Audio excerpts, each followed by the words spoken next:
isn't yet on the DK Pittsburgh Sports app, we've had a long-standing feature, and by that I mean going all the way back to our 11-year existence, called Friday Insider. Now, I would read the one that I wrote today. Good morning to you. Good Friday morning. I'm Dejan Kovacevic of DK Pittsburgh Sports. This is Daily Shot of Pirates. It comes your way bright and early every weekday. If you're into the two teams that care in town, I also offer daily shots of Steelers and Penguins that I hope you'll check out, if only for your own sanity. What I attempted to do with today's Insider was to revisit my original May 9 session and resulting report from meeting Bob Nutting at his invitation at PNC Park following the firing of Derek Shelton, because I have a really strong feeling that what happened in the weeks and months that followed was that a giant misperception grew from I don't know where, that Nutting had told me that he was going to fire Ben Cherington, even though I'd made it really clear at that time that no such thing was stated. I'd also shared with both readers and listeners of this program repeatedly that I had no new information since then. So what did happen that day is what's the subject of this Insider, and what did happen that day was that it became painfully clear to me that this owner had no use whatsoever for this GM. Not in some picking apart, splicing through the quotes kind of way either. And it's not as if Nutting was alone in this regard. I've heard from several others who would qualify as being over Cherington's head, and that includes minority owners, who had no respect not only for how Cherington does his job, but also for how condescending he came across in meetings with those minority owners. And there were others, people directly around him, over him, under him, players, the coaching staff, about how they were doing things to circumvent him, to work around edicts that would come from the GM or his staff.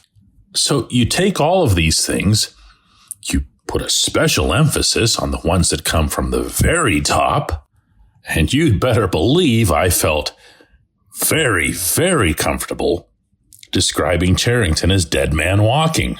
In fact, I don't know that I'd covered anybody in my career, including people who worked for Nutting and were fired by Nutting, as more of a dead man walking than what Cherington was all through this summer. Now, what's left to be answered or not is why? Why wasn't he fired? Never mind what I think about his job performance. Never mind what you think about his job performance. The people who employ him thought next to nothing about his job performance, and they retained him. Well, I should say Nutting retained him. Was it the money?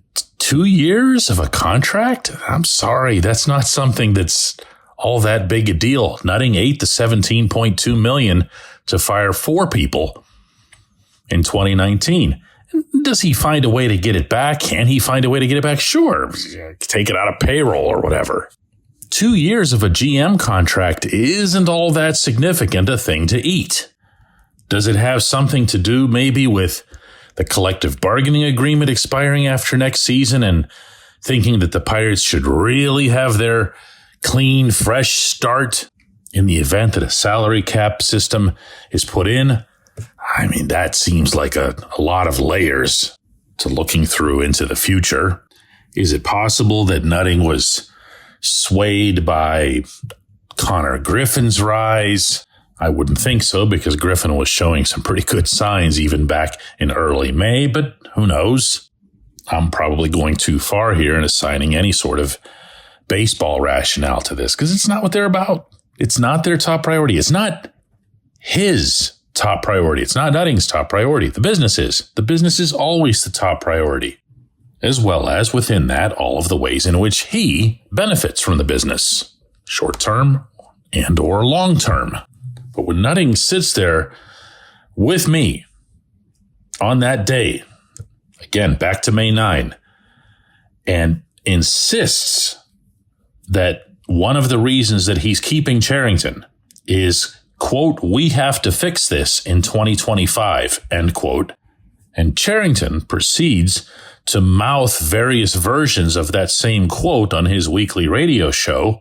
But then, a couple of months later, the team's still going nowhere. Nothing's happened. And magically, on one Sunday morning, the calendar flipped because Cherington started talking about 2026 instead of 2025. And that's where all of this is now.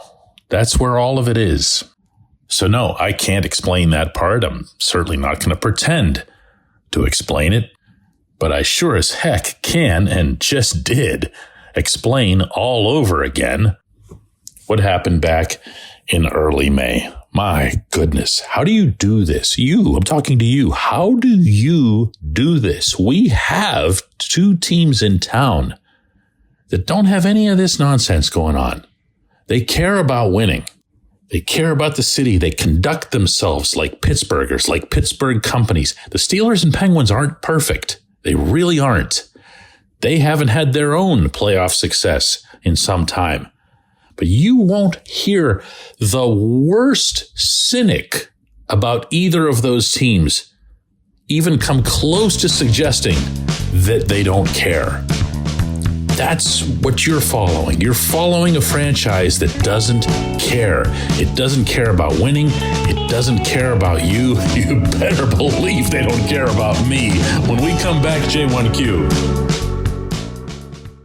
If you're looking for a great dining experience, look no further than North Shore Tavern. Located directly across Federal Street from PNC Park, next door to Mike's Beer Bar, North Shore Tavern is Pittsburgh's home for steak on a stone. Enjoy your steak finished on a hot lava stone in front of you, where you ensure each piece is cooked to exactly your liking. Or try their rotating selection of entrees, hot sandwiches, salads, and burgers, all while enjoying the ambiance dedicated to the great players and history of the Pittsburgh Pirates all around you. Come see why everyone's talking about North Shore Tavern and steak on a stone. It's Gun Storage Check Week. Help prevent unwanted access to your firearms. No one wants their unsecured gun to be used in an accident, a suicide, or a crime. Use lockboxes, safes, and locks to secure your firearms. Learn more at gunstoragechek.org. That's gunstoragechek.org. Brought to you by NSSF, the Firearm Industry Trade Association. Hey guys, if you're planning to see a Pirates game, use the Game Time app to get your tickets. You can snag new ticket deals before anyone if you set it into app alerts. The app is easy to use, no surprise fees at checkout. You can see your seat view before buying, and you're getting legit tickets delivered on time. Now, if you're not much of a planner, you can get last-minute deals on tickets right up to the start of the event. Lowest price guarantee, or Game Time will credit you 110% of the difference. Download the Game Time app and enter the code DK Pirates in your app profile for $20 off your first purchase.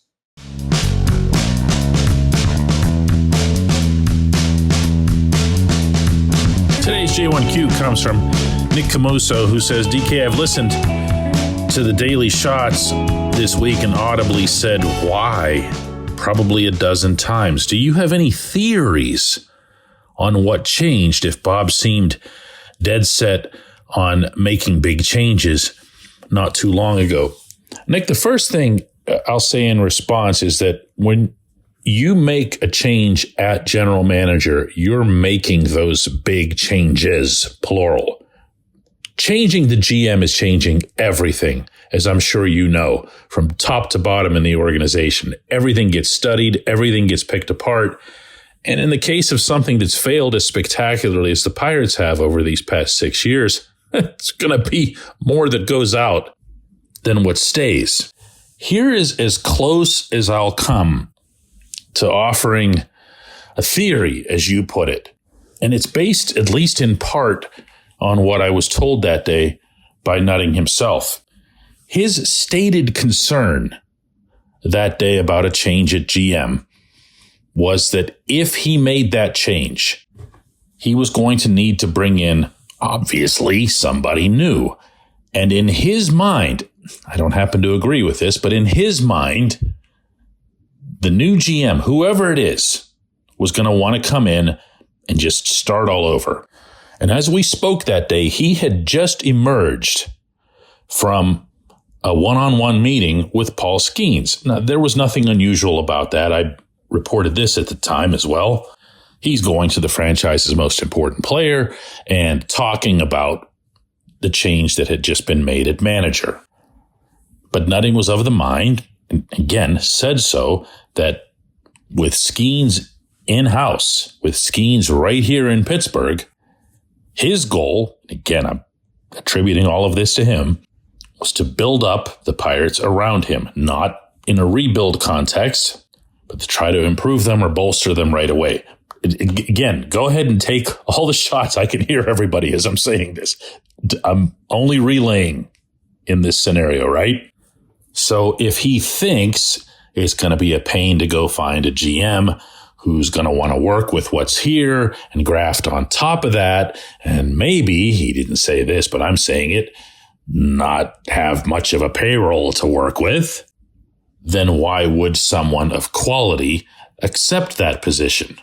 Now, regular listeners and readers will know that anytime somebody brings up who would ever take this job, why would anyone want to be the GM under Nutting, I'm quick to reject that by saying there's only 30 of these jobs on the planet and only a couple come available every fall. So they're precious and beggars can't be choosers. I've also shared that I've heard directly from some of these potential candidates, and they would be willing to do anything to take this job.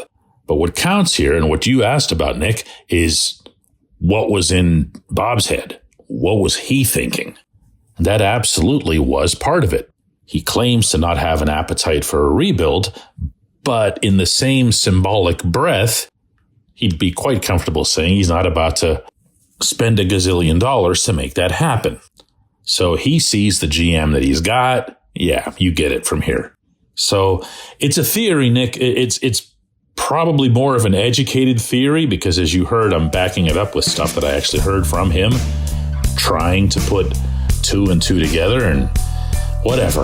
I would hope we've all had enough of this subject for 1 week.